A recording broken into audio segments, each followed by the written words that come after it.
Assalamualaikum warahmatullahi wabarakatuh. Halo semuanya, ini merupakan presentasi dari kelompok 3 yang disusun oleh Dinar Zahira, Putri Mufriasi, Dewi Regantari, Nasya Yulianti, Desiana Rahayu, Elva Alfiani, Asep Ibad, dan Kairi Muhammad. Presentasi ini mengenai keanekaragaman hayati di Indonesia.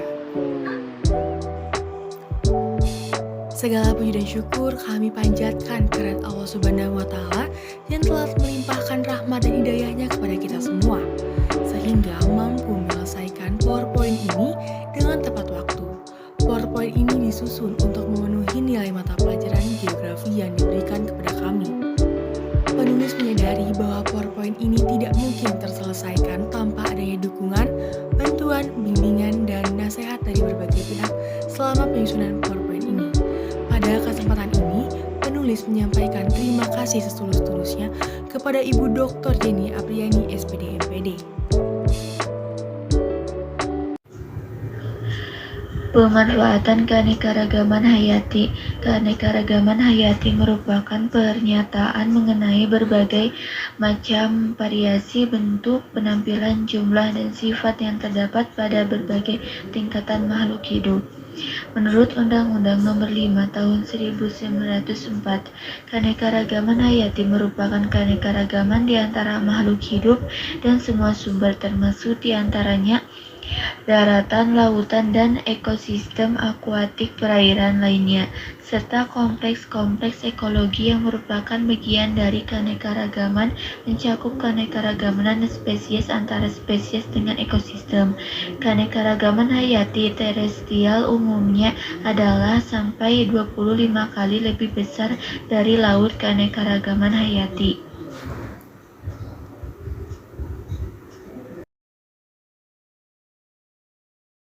Persebaran keanekaragaman hayati tidak merata, melainkan sangat bervariasi di seluruh dunia maupun di dalam daerah. Di antaranya faktor lain keanekaragaman makhluk hidup atau biota, tergantung pada suhu curah hujan, ketinggian geografi tanah, dan kehadiran spesies lainnya. Keanekaragaman konsisten mengatur lebih tinggi di daerah tropis dan di daerah lokal lain seperti capai provinsi. Flora lain lebih karena di daerah kutub. Umumnya, pada tahun 2006, banyaknya spesies secara resmi diklasifikasikan sebagai langka atau terancamnya punah.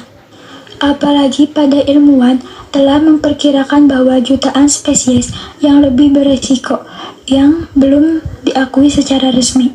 40% dari 40.177 spesies dinilai menggunakan kriteria IUCN Red List. Kini terdaftar sebagai terancam punah total 16.109.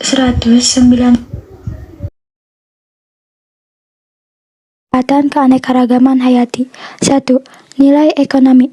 Keanekaragaman hayati dapat dijadikan sebagai sumber pendapatan atau dapat menambah devisa, misalkan untuk industri bahan baku industri, rempah-rempah, dan perkebunan. Bahan-bahan industri misalnya, dan candrana untuk industri kosmetik, dan teh kopi untuk industri minuman.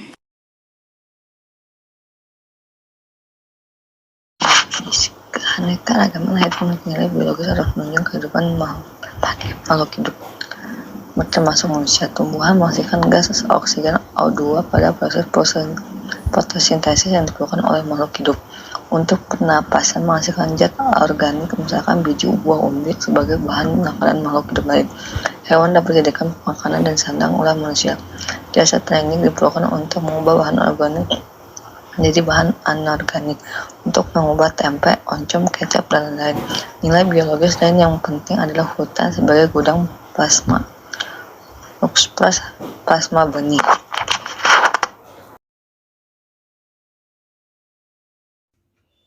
Tiga. Nilai ekologi. Keanekaragaman hayati merupakan komponen ekosistem yang sangat penting. Misalkan, hutan hujan tropis. Hutan hujan tropis memiliki nilai ekologis atau nilai lingkungan yang penting bagi bumi, antara lain: A. Merupakan paru-paru bumi. Kegiatan fotosintesis urutan hujan tropis dapat menurunkan kadar karbohidrat CO2 di atmosfer. yang berarti dapat mengurangi pencemaran udara dan dapat mencegah efek rumah kaca. B. Dapat menjaga kestabilan iklim global, yaitu mempertahankan suhu dan kelembaban udara. 4. Nilai sosial. Budaya keanekaragaman hayati dapat dikembangkan sebagai tempat rekreasi atau pariwisata di samping untuk mempertahankan tradisi. 2. Faktor penyebab kerusakan flora dan fauna di Indonesia. 1. Pengaruh evolusi. Evolusi adalah perubahan makhluk hidup secara perlahan-lahan dalam jangka waktu yang sangat lama, dari bentuk sederhana ke bentuk yang sempurna. Dapat disimpulkan bahwa makhluk hidup selalu mengalami perubahan secara perlahan-lahan dalam waktu yang lama. Perubahan-perubahan tersebut menyebabkan adanya penyimpangan dari struktur aslinya sehingga akan muncul spesies baru. Penyaringan suatu lingkungan hidup sehingga adanya makhluk hidup tertentu yang dapat bertahan hidup dan tinggal di suatu lingkungan tertentu. Ada 2 faktor, yaitu 1. Faktor alam, 2. Faktor lingkungan.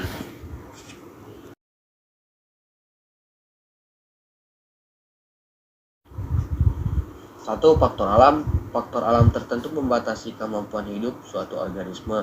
Contohnya di daerah gurun hanya terdapat jenis tumbuhan tertentu yang tahan terhadap panas dan jumlah air sangat sedikit. 2. Faktor lingkungan. Faktor lingkungan, sesama makhluk hidup sering bersaing dalam memperebutkan makanan dan ruang hidup. Pengaruh adaptasi lingkungan. Adaptasi adalah kemampuan makhluk hidup untuk menyesuaikan diri dengan lingkungan yang berbeda, seperti yang telah kita ketahui bahwa pada anak-anak keragaman makhluk hidup sangat beraneka ragam. Hal ini menuntut makhluk hidup untuk menyesuaikan diri dengan keadaan di sekitarnya.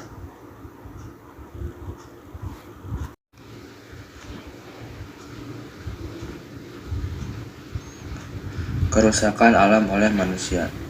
Secara tidak langsung, manusia telah menyebabkan beberapa flora dan fauna punah. Hal ini disebabkan karena keterbatasan ekonomi, tuntutan kehidupan, sehingga adanya pencemaran terhadap flora dan fauna yang ada di Indonesia. X. Pencemaran lingkungan, illegal logging, pemburuan liar, penimbunan rawa-rawa untuk pemukiman, pembangunan sampah sembarangan, bangunan liar di daerah aliran sungai.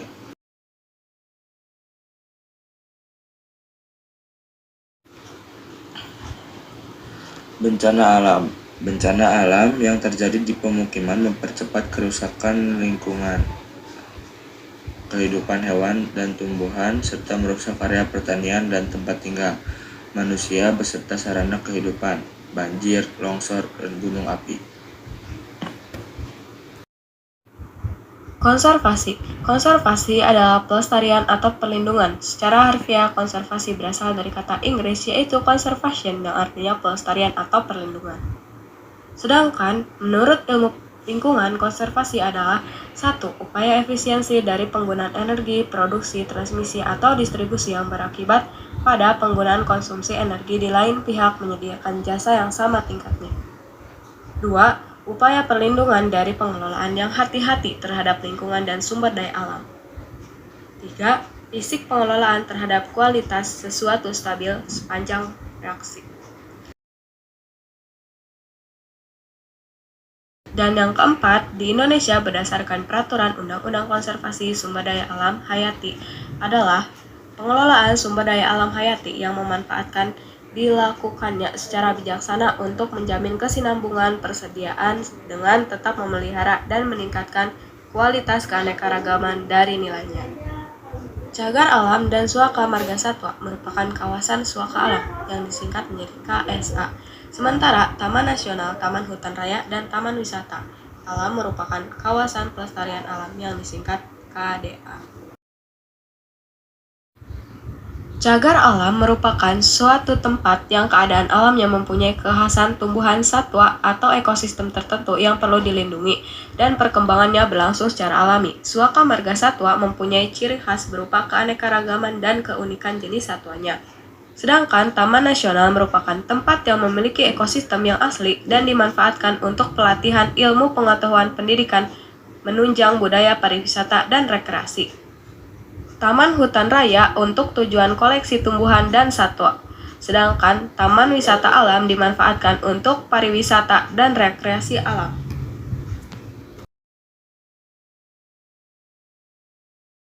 Berikut ini perbedaan cagar alam, suaka marga satwa, dan taman nasional. Cagar alam. Cagar alam merupakan sebuah wilayah khusus yang di dalamnya terdapat hewan, tumbuhan, atau ekosistem yang khas. Makhluk hidup yang ada di wilayah ini akan dibiarkan hidup dan berkembang secara alami. Cagar alam ini dilindungi dengan ketat, supaya semua makhluk hidup dapat hidup dan berkembang tanpa gangguan manusia. Sehingga kegiatan wisata dan kegiatan komersial sangat dilarang dilakukan di wilayah ini. Namun, kamu masih bisa berkunjung ke cagar alam kalau sudah memiliki surat izin khusus. Berikut ini contoh cagar alam yang ada di Indonesia. 1. Cagar alam yang ada di Pulau Sumatera. Cagar alam Rimbo Panti. Cagar alam Rafflesia di Aceh. Cagar alam Gunung Krakatau.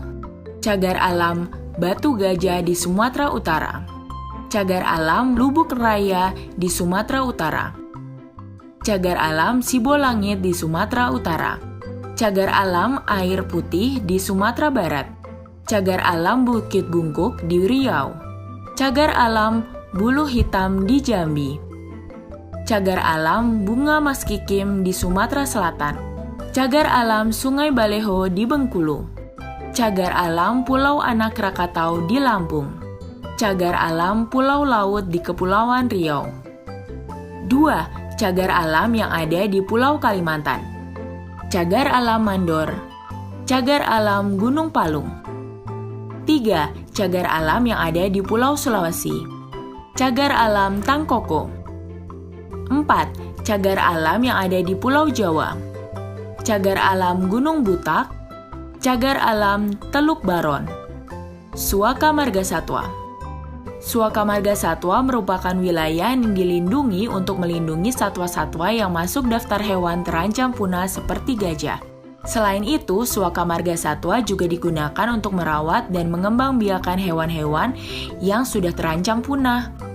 Berikut ini contoh Suaka Marga Satwa yang ada di Indonesia. Suaka Marga Satwa Gunung Leuser digunakan untuk melindungi kera, badak Sumatera, dan gajah. Suaka Marga Satwa Ujung Kulon digunakan untuk melindungi badak Jawa dan rusa. Suaka Marga Satwa Pulau Komodo, Pulau Padar, Pulau Rinca, dan Pulau Waiwuul digunakan untuk melindungi komodo. Suaka Marga Satwa Pulau Bauk digunakan untuk melindungi burung cendrawasih. Suaka Marga Satwa Lore Lindu digunakan untuk melindungi anoa, rusa, dan babi rusa. Taman Nasional. Taman Nasional hampir sama dengan cagar alam. Dalam wilayah ini juga terdapat tumbuhan, hewan, atau ekosistem yang khas. Bedanya dengan cagar alam, Taman Nasional masih boleh dikunjungi untuk keperluan penelitian, pendidikan, rekreasi, dan pariwisata. Berikut ini contoh taman nasional yang ada di Indonesia. Taman Nasional Bukit Barisan Selatan yang ada di Lampung. Taman Nasional Wakatobi yang ada di Sulawesi Tenggara. Taman Nasional Baluran yang ada di Kabupaten Situbondo, Jawa Timur. Taman Nasional Lawrence yang ada di Papua. Taman Nasional Teluk Cendrawasih yang ada di Papua Barat. Itulah perbedaan antara cagar alam, Suaka Marga Satwa, dan Taman Nasional. Di lain itu juga adanya konflik konservasi. Biasanya konflik konservasi muncul antara lain satu endemik dan pengusaha HPH atau hak pengusaha hutan karena habitatnya menciut dan kesulitan mencari sumber makanan. Akhirnya satwa tersebut keluar dari habitatnya dan menyerang manusia. Konflik konfirmasi muncul karena 1. Pensiunan lahan dan kekurangan sumber daya alam. 2. Pertumbuhan jumlah penduduk meningkat dan pemerintahan pada sumber daya alam meningkat. 3. Sumber daya alam diekstrak berlebihan atau over-efficient menggeser keseimbangan alami. 4. Masuknya atau intruksi jenis luar yang invasif baik flora dan fauna sehingga mengganggu atau merusak keseimbangan alami yang ada.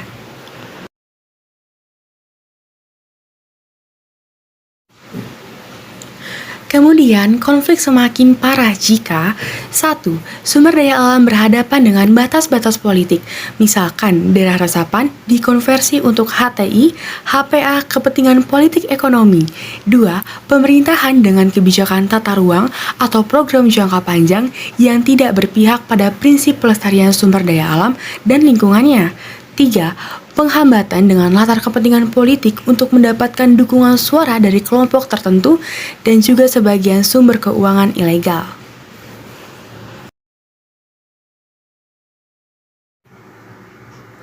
Kawasan-kawasan konservasi mempunyai karakteristik sebagai berikut.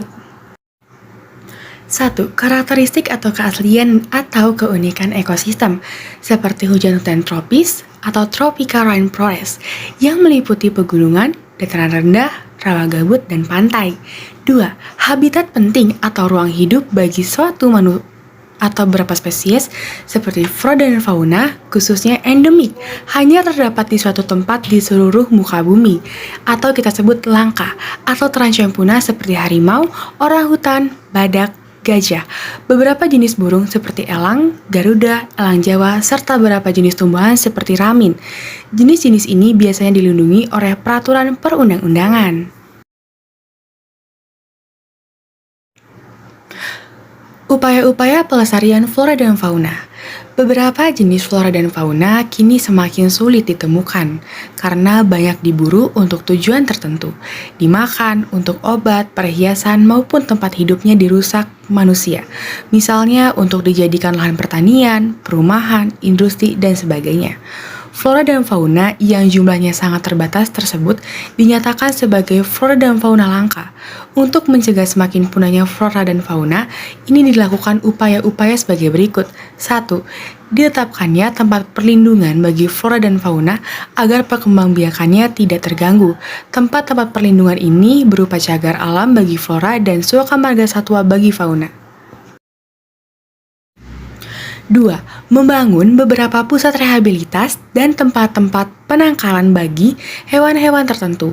3. Pembangunan yang berwawasan lingkungan berarti pembangunan harus memperhatikan keseimbangan yang sehat antara manusia dengan lingkungannya.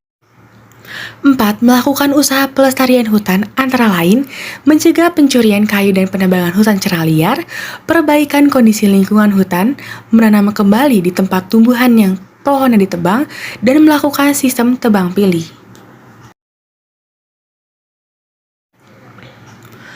5. Melakukan usaha pelestarian hewan antara lain melindungi hewan dari pemburuan dan pembunuhan liar, mengembalikan hewan peliharaan ke kawasan habitatnya. 6. Melakukan usaha pelestarian biota perairan antara lain mencegah perusakan wilayah perairan, melarang cara-cara penangkapan yang dapat mematikan ikan dan biota lainnya, misalkan dengan bahan peledak. Banyak sekali ulah manusia yang dapat menyebabkan kepunahan terhadap flora dan fauna di Indonesia juga dan di dunia. Tetapi bukan hanya ulah manusia saja, berikut beberapa penyebab kepunahan flora dan fauna di Indonesia. Bencana alam, didesak populasi lain, aktivitas manusia seperti pemburuan liar, perdagangan satwa, pembakaran hutan, dan pembangunan pemukiman.